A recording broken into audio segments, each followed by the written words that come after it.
Daily task തുടങ്ങി ആ ഗെയിമിൽ വന്നിട്ട് റെഡ്, ബ്ലൂ, ബ്ലാക്ക് അങ്ങനെ 3 കട്ട നിരത്തി വെച്ചിട്ടുണ്ട്.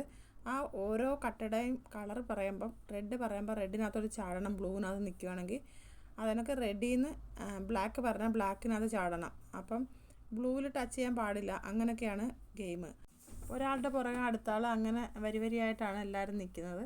അപ്പം ഒന്നിന് പുറകെ ഒന്നായിട്ട് നിരന്ന് ഇങ്ങനെ നിൽക്കുകയായിരുന്നു. അപ്പോൾ അവർ പറയുന്ന അനുസരിച്ച് ഇങ്ങനെ ഓരോരുത്തർ ചാടും. അപ്പോൾ ഔട്ടാവുന്നവരെ മാറി. ലാസ്റ്റ് ഗെയിമിൽ വന്നത് അക്ബറും കലാഭവൻ സരികയാണ്. അങ്ങനെ അവർ നന്നായിട്ട് കളിക്കുകയായിരുന്നു. സരിക ഇട്ടുന്ന ഡ്രസ്സ് ഒരു ഗൗൺ മാതിരിയുള്ള ഡ്രസ്സായിരുന്നു. അതിങ്ങനെ ഫുള്ളായിട്ട് ഇങ്ങനെ ഇരിക്കല്ലേ. അപ്പം സരികയ്ക്ക് ഭയങ്കര ബുദ്ധിമുട്ടുണ്ട്. ആ ഗൗൺ ഇങ്ങനെ പിടിച്ചിട്ടാണ് സരിക അങ്ങോട്ട് ചാടേണ്ടത്. അന്നേരം ബ്ലാക്ക് പറഞ്ഞ് റെഡിലോട്ട് ചാടാൻ സരികയ്ക്ക് ഇച്ചിരി ബുദ്ധിമുട്ടാണ്. സെൻട്രലിൽ ബ്ലൂ ഉണ്ട്. അപ്പം നെവിനാണ് വിളിച്ച് പറഞ്ഞുകൊണ്ടിരിക്കുന്നത്. നെവിൻ ഇങ്ങനെ ബ്ലാക്ക്, റെഡ്, ബ്ലൂ, ബ്ലാക്ക് ഇങ്ങനെ മാറി വിളിച്ചുകൊണ്ടിരിക്കുകയാണ്.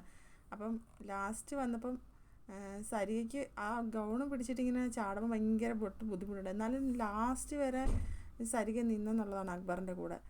അവസാനം നെവിൻ ബ്ലാക്ക് പറഞ്ഞിട്ട് വീണ്ടും ബ്ലാക്ക് പറഞ്ഞ്, പക്ഷേ സരിക എടുത്ത് ചാടി. അതാണ് സരിക ഔട്ടാവാനുള്ള കാരണം. അങ്ങനെ അക്ബർ ജയിച്ച്. ആ ഗൗണൊക്കെ ഇട്ടുകൊണ്ട് അവസാനം വരെ നിന്നതൊരു വലിയ വിഷയമാണ്. ഔട്ടാവാതെ ഇത്രയും പേര് ഔട്ടായില്ലേ. അങ്ങനെ സരിക ഔട്ടായി.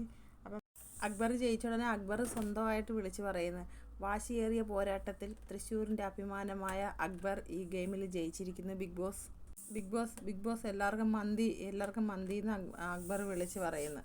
അത് കഴിഞ്ഞിട്ട് ബിഗ് ബോസ് വിളിച്ച് പറയുന്നുണ്ട്, അക്ബർ അഭിനന്ദനങ്ങളെന്ന് ബിഗ് ബോസ് വിളിച്ച് പറയുന്നു. അവസാനം വരെ പൊരുതി തോറ്റ സരികയ്ക്കും അഭിനന്ദനങ്ങളെന്ന് ബിഗ് ബോസ് വിളിച്ച് പറയുന്നു. ബിഗ് ബോസ് പറയാതെ ആരും ആക്ടിവിറ്റി ഏരിയയിൽ നിന്ന് പുറത്ത് പോകണ്ടെന്ന് ബിഗ് ബോസ് പറയുന്നു. അപ്പോൾ അക്ബറൊക്കെ പറയുന്നത് മന്തി ഇവിടെ തരാനായിരിക്കും. അപ്പോൾ ഞാൻ അടുത്ത ലൈവ് അപ്ഡേറ്റുമായിട്ട് വരാം. എല്ലാവരും എൻ്റെ ചാനൽ സബ്സ്ക്രൈബ് ചെയ്യണം.